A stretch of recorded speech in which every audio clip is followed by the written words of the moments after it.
For those who don't know, I'm a big Mega Man fan. In fact, Mega Man 2 was one of the first games I beat on the 3DS. Mega Man 2 was so good. It provided an awesome challenge and some of the best gameplay in a video game period. However, when I learned of Mega Man X, I wasn't really a fan. I mean, I knew it had better bosses, better levels, better gameplay, and was really revolutionary in that sense. But I kind of skipped over X and Legends and immediately went to the DS and GBA versions of Mega Man like Battle Network and Star Force. To make a long story short, I fell in love with those games and I prefer playing them over X any day.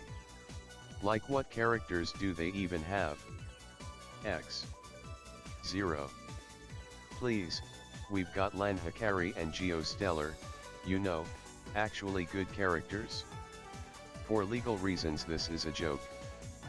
Point is, I didn't really care about Mega Man X, but when I found out that a Mega Man X gacha game came out by the name of Mega Man X Dive, I didn't really care then either, but when I found out that it was having a Battle Network event, you best believe I was downloading that thing. The game was alright, but I eventually moved on to other gacha games to waste my time. Years later the game was going to shut down its servers on the 27th of September, but Capcom decided to re-release the game with all the events, all the characters, and all the levels, but here's the kicker, it wouldn't need internet and it would no longer have a gacha system. It would also not have any online PvP, but whatever. The game came out a few days ago as of writing this and I just finished it, so here's my review on Mega Man X Dive Offline. So the story is about you, the player. After you connect to the Mega Man X Deep Log, which is a place that houses memories of playing Mega Man X, you meet a navigator who needs your help. Her name is Rico and she needs you to control hunter programs to clean the deep log of viruses. Along the way you meet a cast of colorful characters infected by the Sigma virus, and now it's up to you and Rico to destroy the Sigma virus and restore order to the deep log. Okay, let's talk about the plot first. I like how they're taking a more self-aware angle to the game. The plot does lend itself well to a gacha game that would, you know, have events going on at like all times, and it does make sense for the world they've created. Overall this plot isn't that bad. However, the writing for the characters in game is really weird, with a lot of spelling mistakes. I think it's probably because of translation errors, but it was just really boring and confusing. Anyway, the gameplay is very simple. Chances are if you've ever played Mega Man X for more than 5 seconds you probably already know how to play this game. It's very simple: jump, shoot, and dash. There are also a couple other things you can do. For example, each hunter program, when I say that just know I mean character, has 2 different moves they can use. Let's use regular old X for an example. He's got a missile launcher, and a charge up buster attack, but if we choose someone like Rock, aka, the original Mega Man, we see he's also got a charge up buster move, but his second attack is a leaf shield. Each character has their own special moves, they're not all the same. But this is a reformatted gacha game, so what would it be without tedious and overly complicated upgrades? So yeah, apart from the skills there are also chips. You can equip these on your character to give them extra little bonuses. For Rock you can give him an ultimate charge shot, a power increase, or defense buffs. They've also got passive skills that you can unlock. They've also got a rank up feature that can rank up your character's stars and give them extra buffs.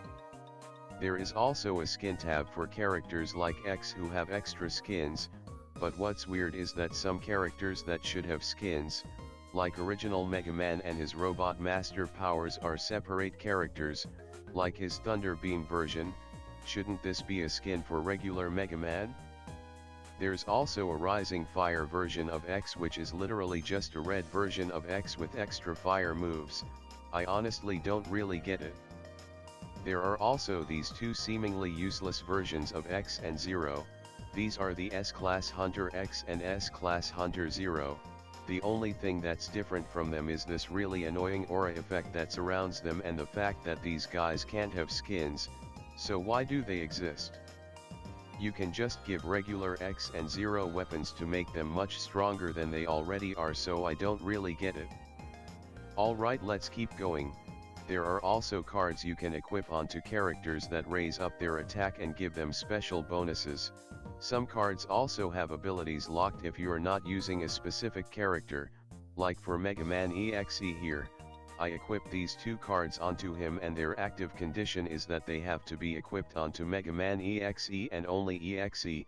You can't equip them onto Hub Mode, Cross Base, or the X-Dive Armor, which I got to admit is kind of a bummer. Another thing you get when you rank up is the DNA code. Basically, when your character reaches a certain amount of stars they unlock the DNA code, which is just another skill they can get. Okay, let's just move on. Another thing you could get in the gacha when it was active were weapons. There were busters, melee weapons, machine guns, sprayers, and launchers. The weapons function about the same as the characters. Instead of leveling up the character skills you would level up, well, you would just level up the weapon, but that's not all. You can also upgrade the weapon attributes. Trust me, it's a totally different thing. You've got this little wheel here that you can upgrade that gives more attack, HP, hit, critical damage, and luck to your weapon. Like the characters, you can also rank up the weapons and it'll give you new skills. Speaking of skills, there are also skills for weapons depending on what star rank they have. Some S-class weapons also have hidden skills, so look out for that. Like the characters, you can also equip chips onto the weapons.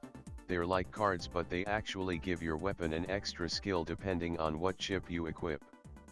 Oh man, I should talk about the chips. So yeah, there are lots of different chips, and like the weapons and characters before them, you can level and rank them up, but this time you can also analyze to give them different skills. However, you can only equip a specific chip onto a specific type of weapon, like you can't equip the bit chip onto a weapon that isn't a buster. Okay, last up are the dive skills. So the dive skills are skills you can only use once per level that you can equip onto your main and your sub weapon. At max you can only have 2, and you can also level and rank them up. That's about all they do, they're just some extras. If you don't play gacha games, all this stuff may seem pretty confusing and overwhelming, but if you're a gacha veteran such as myself, then you know this is fairly standard. The animation in the game is actually pretty cool.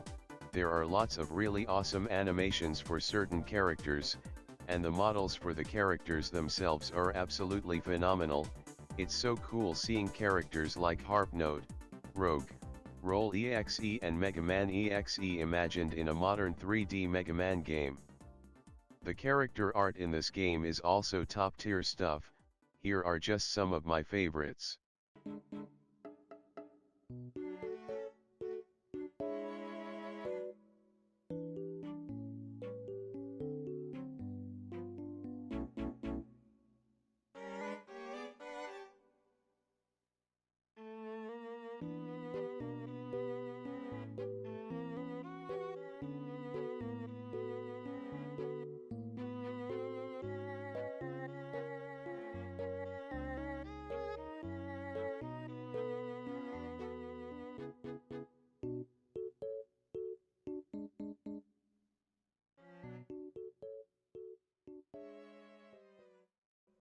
So the level design in the game is alright.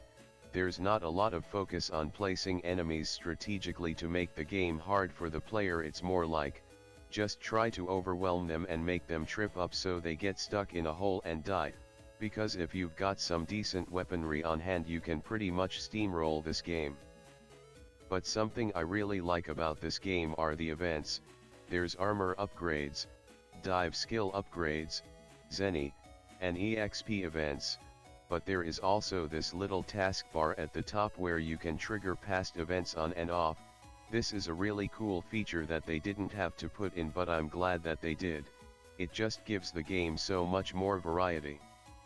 Most of the voice actors for the game are just reused voice clips from previous games, but I'm only going to talk about the voice actors that specifically came on for this game, so here we go.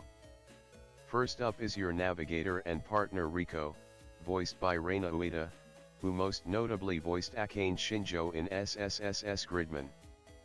Her performance here is alright and I really liked it. There's not a lot of other stuff to say, she was just really solid here. Riko herself, on the other hand, is a bit weird. She's basically the pseudo-main character of the game, and as the game goes on she evolves from your assistant to her own badass, and I never noticed it. The more I think about it, the more I appreciate her character arc in this game. She's kind of cool, honestly. Reina Ueda voices another important character in the game, Iko.